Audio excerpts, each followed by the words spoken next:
Hello, I am Imtiaz, and today we have Olympic medalist wrestler Sakshi Malik. तो साक्षी, आप एक path bearer रहे हैं वेस्ट रेसलिंग के। तो अभी कैसा लग रहा है कि you are the first one to win the medal Olympics में। तो अब आपको देख के सब लोग रेसलिंग कर रहे हैं, वेमेंस रेसलिंग में आया। तो इस बात को आपको कैसा लगता बहुत प्राउड फील होता है कि मैं इतनी सारी लड़कियों के लिए एग्जाम्पल बनी हूँ, क्योंकि जब मैंने रेसलिंग शुरू की थी तो बहुत ज़्यादा मतलब ये था कि ये लड़कों का स्पोर्ट्स है, लड़कियाँ कैसे जाएंगी, कान टूट जाएंगे, फिज़िक ख़राब हो जाएगा। तो ये बहुत सारे बहुत गंदे थॉट्स थे इस लोगों के दिमाग में, जो कि अब बिल्कुल ख़त्म हो चुके हैं, क्योंकि अभी लड़कियां इतने सारे मेडल्स लाने शुरू हुई हैं, और पेरेंट्स जो हैं वो सब अभी अपनी लड़कियों को भी आगे लाना चाहते हैं, वो भी रेसलिंग जैसे स्पोर्ट्स में। सबके पेरेंट्स आके मुझसे पूछते हैं कि आप ऐसा क्या करते हो, क्या खाते हो कि अब हमारी लड़कियां आप जैसा बने। तो मेरे लिए बहुत प्राउड की बात है कि सब अभी जो है मेरी वजह से जो है पेरेंट्स का दिमाग सोच ठीक हुई है, और वो अपनी लड़कियों को भी स्पोर्ट्स में लाना चाहते हैं। है? साक्षी, एशियन रेसलिंग चैंपियनशिप में आपने सिल्वर जीता और आपके हस्बैंड ने भी सिल्वर जीता। तो आपको ये बात का लाइक चुनू मिल के एक मेडल जीता, तो इस बात का कोई सेलिब्रेशन है आपका अलग से?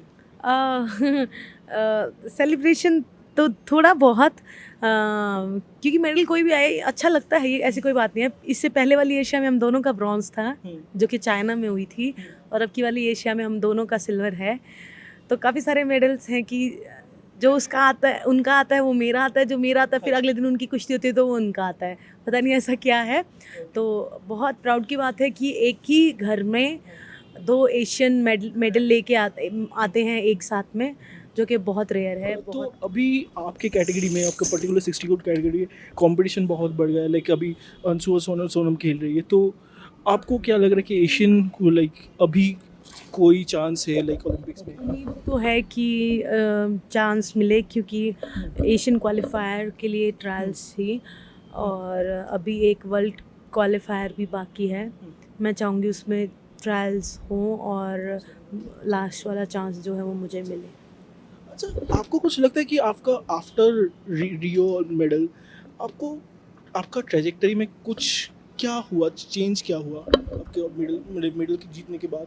आपके परफॉर्मेंस में चेंज क्या हुआ? चेंज तो मुझे तो ऐसा कुछ खास मतलब मैं नहीं एनालाइज कर पाती हूँ, क्योंकि रेसलिंग एक ऐसा स्पोर्ट है कि हार जीत चलती रहती है, लास्ट सेकंड में नहीं पता। जैसे मेरा मेडल लास्ट सेकंड में आया था, कई मैचेस मैंने लास्ट सेकंड में हारे हैं। जैसे अभी रीसेंट जो ट्रायल्स थी वो मैंने लास्ट सेकंड में हारी हूँ।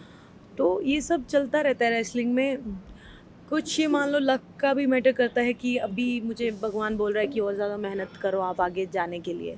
तो ये सारी चीज़ें हैं। तो 2020 ओलंपिक्स, एक तो डर है, कोरोना वायरस का डर है, लेकिन फिर भी लाइक मेडल प्रॉस्पेक्ट आपको लगता है कौन इंडियन रेसलिंग का मेडल प्रॉस्पेक्ट हो सकता है? बिल्कुल।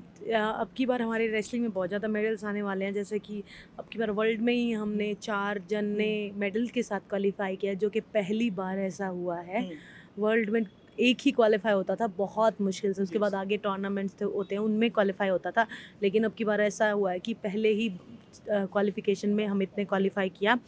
और मुझे तो लगता है कि रेसलिंग में ही सबसे ज़्यादा मेडल आने वाले हैं। सबसे ज़्यादा क्या, सभी हैं, जैसे बजरंग है, विनेश है, रवि है, दीपक है, सबके चांसेस ज़्यादा हैं, पर सबसे ज़्यादा चांसेस मुझे बजरंग और विनेश के लगता है। लास्ट क्वेश्चन यही रहेगा कि आपको क्यों लगता है ये रेसलिंग का इंडिया में एक रेवोल्यूशन आया? लाइक पहले कुछ नहीं था, आफ्टर सुशील कुमार देन धीरे धीरे और बहुत सारे रेसलर्स आए।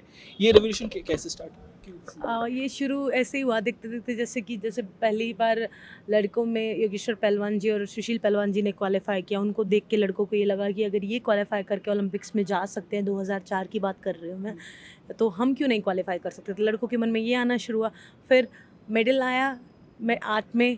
तो उसके बाद ये हो गया कि मेडल आ सकता है, जिनके साथ हम ट्रेनिंग करते हैं, जो दिन रात हमारे साथ रहते हैं, वो ओलंपिक में जाके मेडल ले सकते हैं, तो हम भी ले सकते हैं। ऐसे ही गीता ने क्वालिफाई किया था, मैं उनकी वेट कैटेगरी में थी, तो मुझे लगता था कि गीता क्वालिफाई कर सकती है तो तू नहीं क्यों नहीं कर सकती है। तो ऐसे होते होते उम्मीद बढ़ती है हमारे सीनियर्स को देख देख के कि वो वहाँ गए हैं, उस टूर्नामेंट में गए हैं, वहाँ से मेडल लेके आए हैं, तो वो हमारे लिए रास्ता खोलते गए हैं। ऐसे ही है, जैसे अब की बार 4 क्वालीफाई किया तो कितने सारे बच्चों को ये हुआ कि अब तो हम वर्ल्ड में भी क्वालीफाई करने लग गए हैं। समझ रहे हो ना हाँ, कि हाँ, पहले हाँ, तो नहीं होता एग्जैक्टली। था। अभी कितने जनों के दिमाग में आएगी कि वर्ल्ड में 4 क्वालीफाई, अभी तो हम वर्ल्ड में भी क्वालीफाई कर सकते हैं, तो पहला टारगेट वर्ल्ड से ही चलेगा। पहले क्या चलता था, नहीं यार वर्ल्ड को छोड़ो, एशिया में कर लेंगे हम तो ये माइंडसेट चेंज होता जा रहा है और जिससे हम बहुत अच्छा परफॉर्म करते जा रहे हैं। Thank you Sakshi.